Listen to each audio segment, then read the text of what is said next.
ಶ್ರೀರಾಮಕೃಷ್ಣ ವಚನವೇದ 25 ಪಂಡಿತ ಶಶಧರನಿಗೆ ಹಿತೋಪದೇಶ. 6ನೇ July 1884 ಆಷಾಢ ಶುಕ್ಲ ದಶಮಿ ಗುರುವಾರ. ಪರಮಹಂಸರು ಕಲ್ಕತ್ತಾದಲ್ಲಿ ಬಲರಾಮನ ಮನೆಯಲ್ಲಿ ಕುಳಿತುಕೊಂಡಿದ್ದಾರೆ. ಇಂದು ಪುರಿಯಲ್ಲಿ ಪುನರಾಗಮನ ರಥಯಾತ್ರೆ. ಬಲರಾಮನ ಮನೆಯಲ್ಲೂ ಇಂದು ಜಗನ್ನಾಥನ ಪೂಜೆ. ಈತನ ಹತ್ತಿರ ಒಂದು ಚಿಕ್ಕ ರಥ ಇದೆ. ಅದನ್ನು ವರಾಂಡದಲ್ಲಿ ಇಂದು ಎಳೆಯುತ್ತಾರೆ. ಬಲರಾಮನ ತಂದೆ ಅತ್ಯಂತ ನಿಷ್ಠಾವಂತ ವೈಷ್ಣವ. ಆತ ಪ್ರಾಯಿಕವಾಗಿ ಬೃಂದಾವನದಲ್ಲಿರುವ ತಮ್ಮ ಒಂದು ಕುಂಜದಲ್ಲಿ ಒಬ್ಬನೇ ಇದ್ದುಕೊಂಡು ಧ್ಯಾನ ಭಜನೆಗಳಲ್ಲೇ ತನ್ನ ಅಧಿಕ ಸಮಯವನ್ನು ಕಳೆಯುತ್ತಿದ್ದಾನೆ. ಉಳಿದ ವೇಳೆ ಭಕ್ತಿ ಗ್ರಂಥಗಳನ್ನು ಓದುತ್ತಾ ಭಕ್ತರೊಡನೆ ಬೆರೆಯುತ್ತಾ ಆನಂದದಿಂದ ಇದ್ದಾನೆ. ಆತನಿಗೆ ಪರಮಹಂಸರ ದರ್ಶನ ದೊರೆಯಲಿ ಎಂದು ಬಲರಾಮ ಆತನನ್ನು ಪತ್ರದ ಮೇಲೆ ಪತ್ರ ಬರೆದು ಕರೆಸಿಕೊಂಡಿದ್ದಾನೆ. ಪರಮಹಂಸರು ಅತ್ಯಂತ ಆನಂದಾವಸ್ಥೆಯಲ್ಲಿ ಇದ್ದಾರೆ. ರಾಮ, ಬಲರಾಮನ ತಂದೆ, ಮಾಸ್ಟರ್, ಮನಮೋಹನ, ಇನ್ನೂ ಅನೇಕ ಮಂದಿ ಯುವಕ ಭಕ್ತರು ಅವರ ಹತ್ತಿರ ಕುಳಿತಿದ್ದಾರೆ. ಅವರು ಭಕ್ತರೊಡನೆ ಮಾತುಕತೆ ಆಡುತ್ತಿದ್ದಾರೆ. ಶ್ರೀರಾಮಕೃಷ್ಣರು ಬಲರಾಮನ ತಂದೆಗೆ ಮತ್ತು ಉಳಿದವರಿಗೆ, ಭಕ್ತಮಾಲೆ ಎಂಬುದು ವೈಷ್ಣವರ ಒಂದು ಗ್ರಂಥ. ಅದು ಬಹಳ ಒಳ್ಳೆಯ ಪುಸ್ತಕ. ಭಕ್ತರ ವಿಷಯ ಅದರಲ್ಲಿ ತುಂಬಿದೆ. ಆದರೆ ಒಂದೇ ಸ್ವರದ್ದು. ಅದರಲ್ಲಿ ಒಂದು ಕಡೆ ಭಗವತಿ ವಿಷ್ಣು ಮಂತ್ರವನ್ನು ತೆಗೆದುಕೊಳ್ಳುವಂತೆ ಗ್ರಂಥಕರ್ತ ಮಾಡಿದ್ದಾನೆ. ಒಮ್ಮೆ ನಾನು ಮಥುರ ಬಾಬುವಿನ ಎದುರಿಗೆ ವೈಷ್ಣವ ಚರಣನನ್ನು ಬಹಳವಾಗಿ ಹೊಗಳಿ ಆತನನ್ನು ತನ್ನ ಮನೆಗೆ ಆಹ್ವಾನಿಸುವಂತೆ ಮಾಡಿದೆ. ಮಥುರ ಬಾಬು ವೈಷ್ಣವ ಚರಣನನ್ನು ಅತ್ಯಂತ ಆದರದಿಂದ ಕಂಡ. ಬೆಳ್ಳಿಯ ತಟ್ಟೆ ಬಟ್ಟಲುಗಳನ್ನು ಹೊರಕ್ಕೆ ತೆಗೆದು ಉಪಾಹಾರ ಮಾಡಿಸುವುದರವರೆಗೂ ಹೋಗಿಬಿಟ್ಟಿತು ಅತಿಥಿ ಸತ್ಕಾರ. ಇಷ್ಟೆಲ್ಲ ಆದ ಮೇಲೆ ಏನಾಯಿತು ಗೊತ್ತೇ? ವೈಷ್ಣವ ಚರಣ ಮಥುರ ಬಾಬುವಿನ ಮುಂದೆ ಹೇಳಿಬಿಟ್ಟ, ನಮ್ಮ ಕೇಶವ ಮಂತ್ರೋಪದೇಶವನ್ನು ಪಡೆದುಕೊಳ್ಳದವರೆಗೆ ಏನೂ ದೊರೆಯದು. ಮಥುರ ಬಾಬು ಶಾಕ್ತ, ಭಗವತಿಯ ಉಪಾಸಕ. ಮುಖ ಕೆಂಪೇರಿತು. ವೈಷ್ಣವ ಚರಣನಿಗೆ ನಾನು ಒಂದು ಒಳಶುಂಠಿ ಕೊಟ್ಟೆ. ಶ್ರೀಮದ್ ಭಾಗವತ, ಅದರಲ್ಲೂ ಈ ರೀತಿಯ ವಚನಗಳು ಇವೆಯಂತೆ. ಅದರಲ್ಲಿ ಒಂದು ಕಡೆ ಹೇಳಿದೆಯಂತೆ, ಕೇಶವ ಮಂತ್ರೋಪದೇಶ ಪಡೆದುಕೊಳ್ಳದೆ ಭವಸಾಗರವನ್ನು ದಾಟಲು ಪ್ರಯತ್ನಿಸುವುದು ನಾಯಿ ಬಾಲ ಹಿಡಿದು ಮಹಾಸಾಗರವನ್ನು ದಾಟಲು ಪ್ರಯತ್ನಿಸಿದ ಹಾಗೆ ಎಂದು. ಪ್ರತಿಯೊಬ್ಬ ಮತಸ್ಥನೂ ತನ್ನ ಮತವೇ ದೊಡ್ಡದು ಎಂದು ಸಾರಿ ಹೋಗಿದ್ದಾರೆ. ಶಾಕ್ತರು ವೈಷ್ಣವರನ್ನು ತಿರಸ್ಕಾರ ದೃಷ್ಟಿಯಿಂದ ನೋಡುತ್ತಾರೆ. ವೈಷ್ಣವರು ಹೇಳುತ್ತಾರೆ, ಶ್ರೀಕೃಷ್ಣನೇ ನಮ್ಮನ್ನು ಈ ಭವಸಾಗರದಿಂದ ದಾಟಿಸಬಲ್ಲ ಅಂಬಿಗ. ಅದಕ್ಕೆ ಪ್ರತೀಕಾರವಾಗಿ ಶಾಕ್ತರು ಹೇಳುತ್ತಾರೆ, ನಿಜ ನಿಜ, ನಾವು ಒಪ್ಪುತ್ತೇವೆ. ನಮ್ಮ ಭಗವತಿ ರಾಜರಾಜೇಶ್ವರಿ. ಅಂಬಿಗನ ಕೆಲಸ ಮಾಡುವ ದರದು ಏನು ಬಂದಿದೆ ಅವಳಿಗೆ? ಆ ಕೆಲಸ ಮಾಡಲು ಆಕೆ ಕೃಷ್ಣನನ್ನು ನೇಮಕ ಮಾಡಿದ್ದಾಳೆ. ಎಲ್ಲರೂ ನಗುತ್ತಿದ್ದಾರೆ. ಇದೂ ಅಲ್ಲದೆ ಜನ ತಮ್ಮ ತಮ್ಮ ಮತಗಳ ಸಂಬಂಧವಾಗಿ ಎಷ್ಟು ಒಣ ಹೆಮ್ಮೆ ಪಡುತ್ತಾರೆ. ಕಾಮಾರಪುಕುರದ ಹತ್ತಿರವಿರುವ ಶ್ಯಾಮಲಾ ಬಜಾರ್ ಎಂಬ ಹಳ್ಳಿಯಲ್ಲಿ ಅನೇಕ ಮಂದಿ ನೇಯ್ಗೆಯವರಿದ್ದಾರೆ. ಅವರಲ್ಲಿ ಅನೇಕರು ವೈಷ್ಣವರು. ಬಹಳವಾಗಿ ಜಂಬ ಕೊಚ್ಚುತ್ತಾರೆ. ಅವರು ಹೇಳುತ್ತಾರೆ, ಈತ ಯಾವ ವಿಷ್ಣುವನ್ನು ಪೂಜಿಸುತ್ತಾನೆ? ಪಾಲನ ವಿಷ್ಣುವನ್ನೇ. ನಾವು ಆತನನ್ನು ಕಣ್ಣೆತ್ತಿಯೂ ನೋಡುವುದಿಲ್ಲ. ಅಥವಾ ಯಾವ ಶಿವನನ್ನು? ನಾವು ಆತ್ಮಾರಾಮ ಶಿವನನ್ನು, ಆತ್ಮರಾಮೇಶ್ವರ ಶಿವನನ್ನು ಒಪ್ಪುತ್ತೇವೆ. ಅಥವಾ ಮತ್ತೆ ಸ್ವಲ್ಪ ವಿಶದವಾಗಿ ಕೇಳಿ, ನೀವು ಯಾವ ಹರಿಯನ್ನು ಪೂಜಿಸುತ್ತಾ ಇದ್ದೀರಿ? ಅವರು ನೂಲು ತೆಗೆಯುತ್ತಾ ಹೀಗೆಲ್ಲ ಹರಟುತ್ತಿರುತ್ತಾರೆ. ರತಿಯ ತಾಯಿ ರಾಣಿ ಕಾತ್ಯಾಯಿನಿಯ ಆಪ್ತ ಗೆಳತಿ. ಆಕೆ ವೈಷ್ಣವ ಚರಣನ ಗುಂಪಿಗೆ ಸೇರಿದವಳು. ಒಳ್ಳೆ ಗೊಡ್ಡು ವೈಷ್ಣವಿ. ನನ್ನನ್ನು ನೋಡಿ ಹೋಗಲು ಅಡಿಗಡಿಗೆ ಬರುತ್ತಿದ್ದಳು.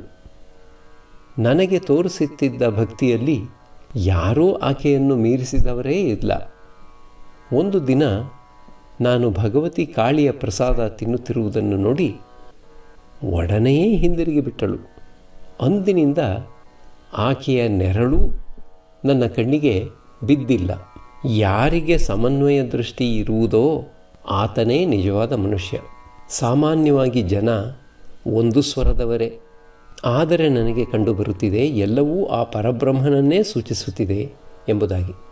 ಯಾರು ನಿರಾಕಾರನೋ ಆತನೇ ಸಾಕಾರ. ಆತನದೇ ಈ ನಾಮರೂಪಗಳೆಲ್ಲ. ನಿರ್ಗುಣ ನನ್ನ ತಂದೆ, ಸಗುಣ ನನ್ನ ತಾಯಿ. ಯಾರನ್ನು ಹೊಗಳುವುದು, ಯಾರನ್ನು ತೆಗಳುವುದು? ತಕ್ಕಡಿಯ ಬಟ್ಟಲು ಎರಡೂ ಒಂದೇ ಸಮತೂಕ. ವೇದ ಯಾರ ವಿಷಯವಾಗಿ ಹೇಳುತ್ತದೋ ತಂತ್ರವೂ ಆತನ ವಿಷಯವಾಗಿಯೇ, ಪುರಾಣವೂ ಆತನ ವಿಷಯವಾಗಿಯೇ ಹೇಳುತ್ತವೆ. ಯಾರದು ನಿತ್ಯವೋ ಆತನದೇ ಲೀಲೆ. ವೇದದಲ್ಲಿ ಹೇಳಿದೆ ಓಂ ಸಚ್ಚಿದಾನಂದ ಬ್ರಹ್ಮ ಎಂದು. ತಂತ್ರದಲ್ಲಿ ಓಂ ಸಚ್ಚಿದಾನಂದ ಶಿವ. ಶಿವ ಕೇವಲ ಶಿವ ಎಂಬುದಾಗಿ. ಪುರಾಣದಲ್ಲಿ ಓಂ ಸಚ್ಚಿದಾನಂದ ಕೃಷ್ಣ ಅಂತ. ಆ ಒಬ್ಬ ಸಚ್ಚಿದಾನಂದ ವಿಷಯವೇ ವೇದ, ಪುರಾಣ, ತಂತ್ರ ಎಲ್ಲದರಲ್ಲೂ. ವೈಷ್ಣವ ಶಾಸ್ತ್ರದಲ್ಲಿ ಹೇಳಿದೆ ಕೃಷ್ಣನೇ ಕಾಳಿಯಾಗಿದ್ದಾನೆ ಎಂದು. ಪರಮಹಂಸರು ವರಾಂಡದ ಕಡೆಗೆ ಕೆಲವು ನಿಮಿಷಗಳ ಮಟ್ಟಿಗೆ ಹೋಗಿದ್ದು ಈಗ ಹಿಂದಿರುಗಿ ಬರುತ್ತಿದ್ದಾರೆ. ಅವರು ವರಾಂಡದ ಕಡೆಗೆ ಹೋಗುತ್ತಿದ್ದಾಗ ವಿಶ್ವಂಭರನ ಮಗಳು, ವಯಸ್ಸು 6-7 ಇರಬೇಕು, ಅವರಿಗೆ ನಮಸ್ಕಾರ ಮಾಡಿದಳು. ಅವರು ಕೊಠಡಿಗೆ ಹಿಂದಿರುಗಿದ ನಂತರ ಆ ಬಾಲಕಿ ಅವರೊಡನೆ ಮಾತುಕತೆ ಆಡುತ್ತಿದ್ದಾಳೆ. ಆ ಹುಡುಗಿಯೊಡನೆ ಅದೇ ವಯಸ್ಸಿನ ಒಬ್ಬಿಬ್ಬರು ಹುಡುಗಿಯರೂ ಬಂದಿದ್ದಾರೆ. ಬಾಲಕಿ ಶ್ರೀರಾಮಕೃಷ್ಣರಿಗೆ, ನಿಮಗೆ ನಾನು ನಮಸ್ಕಾರ ಮಾಡಿದೆ, ನೀವು ಕಣ್ಣೆತ್ತಿಯೂ ನೋಡಲಿಲ್ಲವಲ್ಲ? ಶ್ರೀರಾಮಕೃಷ್ಣರು ನಗುತ್ತಾ, ಎಲ್ಲಿ ನೀನು ಮಾಡಿದ್ದು? ಕಣ್ಣಿಗೆ ಬೀಳಲಿಲ್ಲವಲ್ಲ? ಬಾಲಕಿ, ಹಾಗಾದರೆ ಸ್ವಲ್ಪ ನಿಲ್ಲಿ, ಮತ್ತೆ ನಮಸ್ಕಾರ ಮಾಡುತ್ತೇನೆ, ಸ್ವಲ್ಪ ನಿಲ್ಲಿ, ಆ ಪಾದಕ್ಕೂ. ಪರಮಹಂಸರು ನಗುತ್ತಾ ನಗುತ್ತಾ ಕುಳಿತುಕೊಳ್ಳುತ್ತಿದ್ದಾರೆ. ಈಗ ನೆಲದವರೆಗೂ ಬಗ್ಗಿ ತಲೆ ತಗ್ಗಿಸಿ ಆ ಬಾಲಕಿಗೆ ಪ್ರತಿ ನಮಸ್ಕಾರ ಮಾಡುತ್ತಿದ್ದಾರೆ. ಅವರು ಹುಡುಗಿಗೆ ಹಾಡುವಂತೆ ಹೇಳುತ್ತಿದ್ದಾರೆ. ಆ ಬಾಲಕಿ ಹೇಳುತ್ತಿದ್ದಾಳೆ, ದೇವರಾಣೆಗೂ ನನಗೆ ಬಾರದು. ಪರಮಹಂಸರು ಆಕೆಗೆ ಹಾಡುವಂತೆ ಒತ್ತಿ ಹೇಳಿದಾಗ ಆ ಬಾಲಕಿ ಉತ್ತರ ಕೊಟ್ಟಳು, ದೇವರಾಣೆಗೂ ಅಂತ ಹೇಳಿದ ಮೇಲೂ ನನ್ನನ್ನು ಬಲಾತ್ಕರಿಸುವುದು ಸರಿಯೇ? ಈಗ ಪರಮಹಂಸರು ಆ ಬಾಲಕಿಯೊಡನೆ ಹುಡುಗಾಟವಾಡುತ್ತಾ ಅವರ ಮುಂದೆ ವಿನೋದದ ಹಾಡು ಹಾಡುತ್ತಿದ್ದಾರೆ. ನಿನ್ನಿನಿಯ ಬಂದಾಗ ಮುನಿಸಿಕೊಂಡಾನು, ಬಾಚಿ ಸಿಂಗರಿಸುವೆನು ನಿನ್ನ ಹೆರಳ. ಆ ಬಾಲಕಿಯರು ಮತ್ತು ಭಕ್ತರು ನಗುತ್ತಿದ್ದಾರೆ. ಶ್ರೀರಾಮಕೃಷ್ಣರು ಭಕ್ತರಿಗೆ, ಪರಮಹಂಸನ ಸ್ವಭಾವ 5 ವರ್ಷದ ಮಗುವಿನ ಹಾಗೆ, ಎಲ್ಲವೂ ಆತನಿಗೆ ಚಿನ್ಮಯವಾಗಿ ತೋರಿಬರುತ್ತದೆ. ನಾನು ಹಿಂದೆ ಕಾಮಾರಪುಕುರದಲ್ಲಿದ್ದಾಗ ರಾಮಲಾಲನ ಸೋದರ ಶಿವರಾಮನಿಗೆ 4-5 ವಯಸ್ಸು. ಒಂದು ದಿನ ಆತ ಒಂದು ಕಟ್ಟೆಯ ದಡದಲ್ಲಿ ಮಿಡತೆ ಹಿಡಿಯುತ್ತಿದ್ದ. ಎಲೆ ಅಲುಗಾಡುತ್ತಿದ್ದವು. ಅವುಗಳ ಶಬ್ದ ನಿಲ್ಲಿಸಲು ಅವಕ್ಕೆ ಹೇಳಿದ, ಚುಪ್ ಚುಪ್, ನಾನು ಮಿಡತೆ ಹಿಡಿಯಬೇಕು. ಒಂದು ದಿನ ಬಿರುಗಾಳಿ ಮಳೆ ಎದ್ದು ಮಳೆ ಧಾರಾಕಾರವಾಗಿ ಸುರಿಯುತ್ತಿತ್ತು. ಶಿವರಾಮ ನನ್ನೊಡನೆ ಕೊಠಡಿಯಲ್ಲಿದ್ದ. ಆಕಾಶ ಸುಮ್ಮನೆ ಮಿಂಚುತ್ತಿತ್ತು. ಬಾಗಿಲು ತೆಗೆದು ಹೊರಗಡೆ ಹೋಗಲು ಆತ ತವಕಪಟ್ಟ. ನಾನು ಆತನನ್ನು ಬೈದು ತಡೆದೆ. ಆದರೂ ಆಗಾಗ ಹೊರಕ್ಕೆ ಇಣುಕಿ ನೋಡುತ್ತಲೇ ಇದ್ದ. ಆಕಾಶ ಮಿಂಚುವುದನ್ನು ನೋಡಿ ಕೂಗಿಕೊಂಡ, ಚಿಕ್ಕಪ್ಪ ನೋಡಲ್ಲಿ, ಅವರು ಮತ್ತೆ ಚಕಮಕಿ ಕಲ್ಲು ಹೊಡೆಯುತ್ತಿದ್ದಾರೆ. ಪರಮಹಂಸ ಒಂದು ಚಿಕ್ಕ ಮಗು ಇದ್ದ ಹಾಗೆ, ತನ್ನವರು ಪರರು ಎಂಬ ಭೇದ ಇಲ್ಲ. ಶಿವರಾಮ ಒಂದು ದಿನ ನನ್ನನ್ನು ಕೇಳಿದ, ಚಿಕ್ಕಪ್ಪ, ನೀನು ನಮ್ಮ ತಂದೆಯ ತಮ್ಮನೋ ಅಥವಾ ಭಾವನೋ? ಪರಮಹಂಸ ಒಂದು ಚಿಕ್ಕ ಮಗು ಇದ್ದ ಹಾಗೆ. ಆತನಿಗೆ ಗತಿ ವಿಧಿ ಇವುಗಳ ಭಾವನೆಯೇ ಇರುವುದಿಲ್ಲ. ಎಲ್ಲವೂ ಬ್ರಹ್ಮಮಯವಾಗಿ ಕಾಣಬರುತ್ತದೆ. ಎಲ್ಲಿಗೆ ಹೋಗುತ್ತಿರುವುದು, ಎಲ್ಲಿಗೆ ಬರುತ್ತಿರುವುದು ಎಂಬುದರ ಭಾವನೆಯೇ ಇರುವುದಿಲ್ಲ. ಶಿವರಾಮ ದುರ್ಗಾ ಪೂಜೆ ನೋಡಲು ಹೃದಯನ ಮನೆಗೆ ಹೋಗಿದ್ದ. ಆ ಮನೆ ಬಿಟ್ಟು ತನ್ನಷ್ಟಕ್ಕೆ ತಾನೇ ಯಾವ ಕಡೆಗೋ ಸುಮ್ಮನೆ ಹೊರಟು ಹೋಗಿಬಿಟ್ಟ.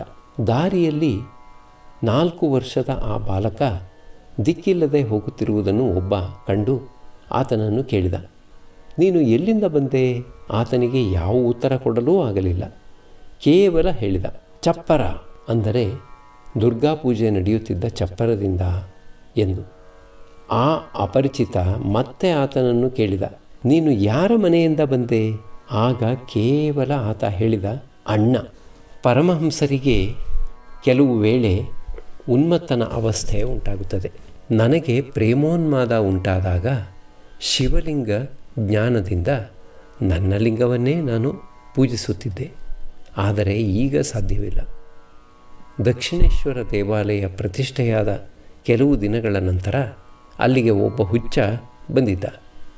ಪೂರ್ಣ ಜ್ಞಾನಿ. ಕಾಲಿಗೆ ಹರಿದು ಹೋದ ಜೋಡು ಹಾಕಿಕೊಂಡಿದ್ದ. ಒಂದು ಕೈಯಲ್ಲಿ ಒಂದು ತುಂಡು ಗಳುವನ್ನು, ಇನ್ನೊಂದು ಕೈಯಲ್ಲಿ ತೆಂಗಿನಕಾಯಿಯ ಒಂದು ಗೊರಟೆಯನ್ನು ಹಿಡಿದುಕೊಂಡಿದ್ದ. ಯಾವ ಆಚಾರಕ್ಕೂ ಬದ್ಧನಾಗಿರಲಿಲ್ಲ. ಗಂಗೆಯಲ್ಲಿ ಸ್ನಾನ ಮಾಡಿದ ನಂತರ ಸಂಧ್ಯಾವಂದನೆ, ಆಹ್ನಿಕ ಏನನ್ನೂ ಮಾಡಲಿಲ್ಲ. ಪಂಚೆ ಸೆರಗಿನಲ್ಲಿ ಏನನ್ನು ಕಟ್ಟಿಕೊಂಡು ಬಂದಿದ್ದನೋ ಅದನ್ನೇ ತಿಂದ. ಅನಂತರ ಕಾಳಿ ದೇವಾಲಯಕ್ಕೆ ಹೋಗಿ ಸ್ತೋತ್ರ ಮಾಡಲಾರಂಭಿಸಿದ. ದೇವಾಲಯ ಸುಮ್ಮನೆ ನಡುಗಲಾರಂಭಿಸಿತು. ಹಲಧಾರಿ ಆಗ ಕಾಳಿಯ ಗರ್ಭಗುಡಿಯಲ್ಲಿ ಇದ್ದ. ಅಲ್ಲಿ ಅವರು ಆತನನ್ನು ಅತಿಥಿ ಶಾಲೆಯಲ್ಲಿ ಕುಳಿತುಕೊಂಡು ಊಟ ಮಾಡಲು ಬಿಟ್ಟುಕೊಡಲಿಲ್ಲ. ಅದಕ್ಕಾಗೇನೂ ಅವನಿಗೆ ಕೋಪ ಬರಲಿಲ್ಲ. ನಾಯಿಗಳು ತಿನ್ನುತ್ತಿದ್ದ ಎಂಜಲೆಲೆ ಗುಂಡಿಯಿಂದ ಅನ್ನ ಎತ್ತಿಕೊಂಡು ತಿನ್ನಲಾರಂಭಿಸಿದ. ಆಗಾಗ ನಾಯಿಗಳನ್ನು ಒಂದು ಕಡೆ ತಳ್ಳಿ ಆ ಎಲೆಗಳಲ್ಲಿ ಇದ್ದುದನ್ನು ತಾನೇ ತಿಂದ. ಆತ ಹಾಗೆ ಮಾಡಿದರೂ ನಾಯಿಗಳು ಆತನಿಗೇನನ್ನೂ ಮಾಡಲಿಲ್ಲ. ಹಲಧಾರಿ ಆತನನ್ನು ಹಿಂಬಾಲಿಸಿ ಕೇಳಿದ, ನೀನು ಯಾರು, ಏನು? ನೀನು ಪೂರ್ಣಜ್ಞಾನಿಯೇ? ಆತ ಪಿಸುಗುಟ್ಟಿದ. ಪೂರ್ಣಜ್ಞಾನಿ, ಚುಪ್. ಈ ಸನ್ನಿವೇಶವನ್ನೆಲ್ಲ ಹಲಧಾರಿ ನನಗೆ ತಿಳಿಸಿದಾಗ ನನ್ನ ಹೃದಯ ಡಬ್ ಡಬ್ ಎಂದು ಹೊಡೆದುಕೊಳ್ಳಲಾರಂಭಿಸಿತು. ನಾನು ಹೃದಯನನ್ನು ಬಿಗಿಯಾಗಿ ಹಿಡಿದುಕೊಂಡು ಭಗವತಿಗೆ ಹೇಳಿದೆ, ತಾಯೇ, ಏನು ನನಗೂ ಈ ಅವಸ್ಥೆ ಬಂದು ಬಿಡುವುದೇ? ನಾವೆಲ್ಲರೂ ಆತನನ್ನು ನೋಡಲು ಹೋದೆವು. ನಮ್ಮೊಡನೆ ಒಳ್ಳೆಯ ಜ್ಞಾನದ ವಿಷಯವಾಗಿ ಮಾತನಾಡಿದ. ಪರರು ಆತನನ್ನು ಸಮೀಪಿಸಿದಾಗ ಹುಚ್ಚನಂತೆ ವರ್ತಿಸುತ್ತಿದ್ದ. ಆತ ದೇವಾಲಯದಿಂದ ಹೊರಟು ಹೋದಾಗ ಹಲಧಾರಿ ಆತನನ್ನು ಬಹಳ ದೂರದವರೆಗೆ ಹಿಂಬಾಲಿಸಿದ. ಗೇಟನ್ನು ದಾಟಿದ ನಂತರ ಆತ ಹಲಧಾರಿಗೆ ಹೇಳಿದ, ನಾನು ನಿನಗೆ ಇನ್ನೇನು ತಾನೇ ಹೇಳಲಿ? ಯಾವಾಗ ನಿನ್ನಲ್ಲಿ ಈ ಗುಂಡಿಯ ನೀರಿಗೂ ಆ ಗಂಗೆಯ ನೀರಿಗೂ ಯಾವ ವಿಧದ ಭೇದ ಬುದ್ಧಿ ಇರದೋ ಆಗ ತಿಳಿದುಕೋ ನಿನಗೆ ಪೂರ್ಣಜ್ಞಾನ ದೊರೆತಿದೆ ಎಂಬುದಾಗಿ. ಬಳಿಕ ಆತ ಜೋರಾಗಿ ಕಾಲು ಹಾಕುತ್ತಾ ಹೊರಟು ಹೋದ. ಪರಮಹಂಸರು ಮಾಸ್ಟರೊಡನೆ ಮಾತನಾಡುತ್ತಿದ್ದಾರೆ.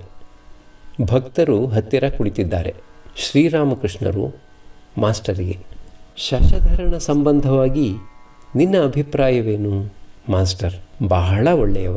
ಶ್ರೀರಾಮಕೃಷ್ಣರು, ಒಳ್ಳೆ ಬುದ್ಧಿವಂತ ಅಲ್ಲವೇ? ಮಾಸ್ಟರ್, ಹೌದು, ಒಳ್ಳೆ ಪಾಂಡಿತ್ಯವಿದೆ. ಶ್ರೀರಾಮಕೃಷ್ಣರು, ಗೀತೆ ಹೇಳಿದೆ, ಯಾರನ್ನು ಅನೇಕರು ಹೊಗಳುತ್ತಾರೋ ಗೌರವಿಸುತ್ತಾರೋ ಆತನಲ್ಲಿ ಭಗವಂತನ ಶಕ್ತಿ ವಿಶೇಷವಾಗಿ ವ್ಯಕ್ತವಾಗಿದೆ ಎಂದು. ಆದರೆ ಆತ ಮಾಡಬೇಕಾದ ಕೆಲಸ ಇನ್ನೂ ಸ್ವಲ್ಪ ಬಾಕಿ ಇದೆ. ಕೇವಲ ಪಾಂಡಿತ್ಯದಿಂದಲೇ ಏನು ದೊರೆತೀತು?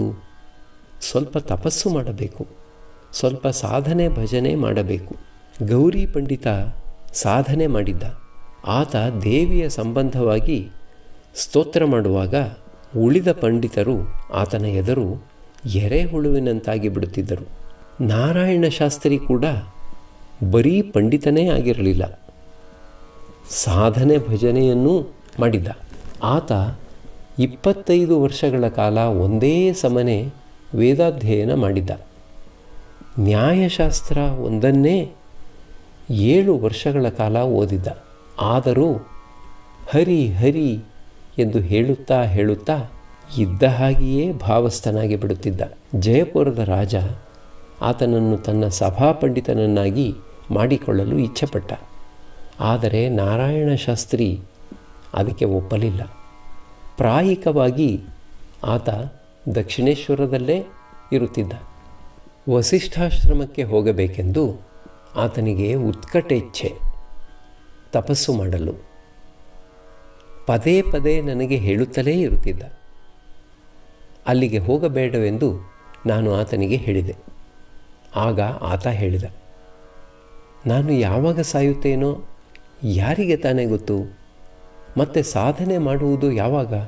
ಈ ದಿನವಿದ್ದವರು ನಾಳೆ ಇರುವುದಿಲ್ಲ. ಆತ ಬಹಳವಾಗಿ ಕೇಳಿಕೊಂಡ ಮೇಲೆ ಹೋಗಲು ಅನುಮತಿ ಕೊಟ್ಟೆ. ಕೆಲವರು ಹೇಳುತ್ತಾರೆ ಆತ ಸತ್ತು ಹೋದ, ತಪಸ್ಸು ಮಾಡುತ್ತಿದ್ದ ಹಾಗೆ ಎಂದು. ಇನ್ನು ಕೆಲವರು ಹೇಳುತ್ತಿದ್ದಾರೆ ಬದುಕಿಕೊಂಡಿದ್ದಾನೆ, ಈಗ ತಾನೇ ರೈಲ್ವೆ ಗಾಡಿಗೆ ಹತ್ತಿಸಿ ಬಂದೆವು. ನಾನು ಕೇಶವಸೇನನನ್ನು ಸಂಧಿಸುವುದಕ್ಕೆ ಮುನ್ನ ನಾರಾಯಣ ಶಾಸ್ತ್ರಿಗೆ ಆತ ಎಂಥವನು ಎಂಬುದನ್ನು ನೋಡಿಕೊಂಡು ಬರುವಂತೆ ಹೇಳಿ ಕಳುಹಿಸಿದೆ. ಆತ ಬಂದು ತಿಳಿಸಿದ, ಕೇಶವಸೇನ ಜಪಸಿದ್ಧ ಎಂದು. ನಾರಾಯಣ ಶಾಸ್ತ್ರಿಗೆ ಜ್ಯೋತಿಷ್ಶಾಸ್ತ್ರ ಗೊತ್ತಿತ್ತು. ಕೇಶವಸೇನ ಒಳ್ಳೆಯ ನಕ್ಷತ್ರದಲ್ಲಿ ಹುಟ್ಟಿದ್ದಾನೆ ಎಂದು ಹೇಳಿದ. ಅನಂತರ ನಾನು ಹೃದಯನನ್ನು ಜೊತೆಯಲ್ಲಿ ಕರೆದುಕೊಂಡು ಬೇಲಘರದ ತೋಟದ ಮನೆಗೆ ಹೋಗಿ ಆತನನ್ನು ಸಂಧಿಸಿದೆ. ಆತನನ್ನು ನಾನು ಕಂಡೊಡನೆಯೇ ಹೇಳಿದ, ಇಲ್ಲಿ ಇರತಕ್ಕವರಲ್ಲಿ ಕೇವಲ ಈತನಿಗೇ ಬಾಲ ಬಿದ್ದು ಹೋಗಿದೆ. ಈತ ನೀರಿನಲ್ಲೂ ಇರಬಲ್ಲ, ಭೂಮಿಯ ಮೇಲೂ ಇರಬಲ್ಲ. ಕೇಶವಸೇನ ನನ್ನನ್ನು ಪರೀಕ್ಷೆ ಮಾಡಲು ತನ್ನ 3 ಜನ ಅನುಯಾಯಿಗಳನ್ನು ದಕ್ಷಿಣೇಶ್ವರಕ್ಕೆ ಕಳುಹಿಸಿದ್ದ. ಆ ಗುಂಪಿನಲ್ಲಿ ಪ್ರಸನ್ನನೂ ಒಬ್ಬ. ಹಗಲೂ ಇರಳು ಅವರು ಪರೀಕ್ಷೆ ಮಾಡಿ ಅವರು ಕೇಶವಸೇನನಿಗೆ ವರದಿ ಒಪ್ಪಿಸಬೇಕಿತ್ತು.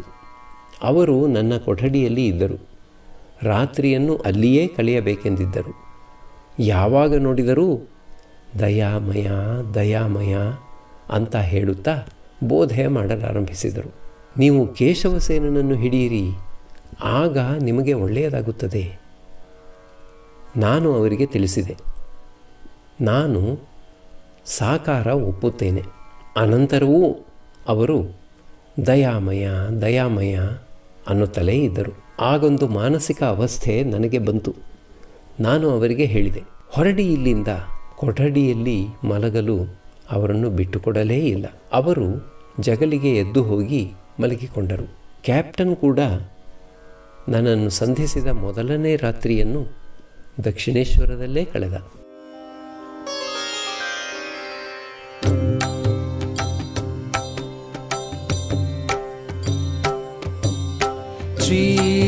श्रीरामकृष्ण मङ्गलकारी, श्रीरामकृष्ण मङ्गलकारी, श्रीरामकृष्ण मङ्गलकारी,